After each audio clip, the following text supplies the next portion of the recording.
Are you looking for a Mande restaurant? Come join me here at Sion Mande Restaurant and try their affordable and delicious foods. Ang Sion Mande Restaurant ay matatagpuan sa Al Maktoum Road, Tera, Dubai. Tara, samahan niyo ako sa loob at ipakita sa inyo ang ganda at lawak ng kanilang restaurant. Grabe guys, dito pa lang sa ground floor, amazed na talaga ako at napakaganda ng kanilang place. Lalo na itong kanilang pangmalakasan na hagdan papunta sa second floor at ang interior sa second floor, amazing. At ang kagandahan dito sa Sion Mande Restaurant, meron silang almost 43 private rooms. Pwede kayo magpa-reserve at magpa-book.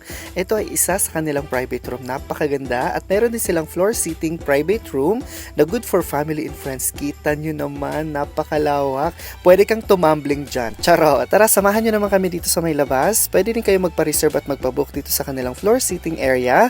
Napakalawak niyan. At meron din silang tables and chairs sa labas.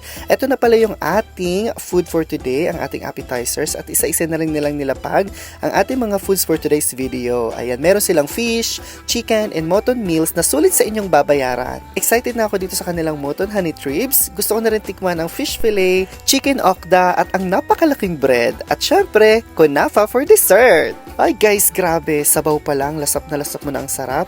At favorite ko na ata itong kanilang fattoush salad, grabe. Awesome! At apat na nga pala kami dyan at talaga namang grabe yung servings nila dito. Uy, pwede nga pala kayong magpa-home delivery, kontakin nyo lang yung number at mag-order online. Open sila from 11 a.m. to 3 a.m. Kaya naman tinatangkilik ng ating mga kababayan at syempre ng ibang lahi ang Sion Mande Restaurant sa sarap ng kanilang mga foods.